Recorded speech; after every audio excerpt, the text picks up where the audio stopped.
度。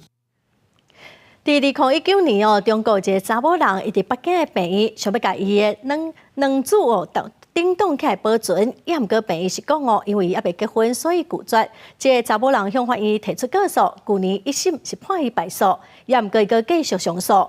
因为中国的少子化甲人口负成长是愈来愈严重，所以是认为讲官司判赢是愈来愈有希望咯。清写字白小西装外套，清查流量持小者拜二到北京出庭，为争取单身女子的当人权益继续奋战。我当然希望就是所有有这个生育意愿的单身女性都能够平等的享有这个权利。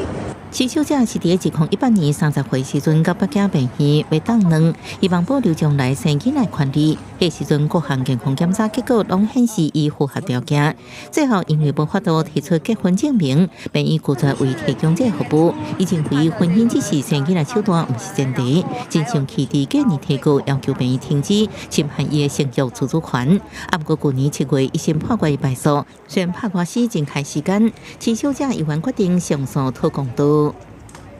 这件事情对单身女性来说很重要，所以我自己也，就是在这个案子的过程当中有很多成长嘛，我觉得我也不太想轻易的放弃它。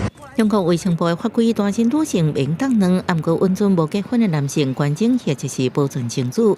啊，毋过数据显示，去年中国人口60年来第一摆出现负成长。今年3月，政协会议多人提议，对无结婚的女性开放生育医疗服务。至少这是中国第一个站出来争取当人的未婚女性。伊认为目前方向好亲像有转变，若2审赢胜诉，伊会马上去当人。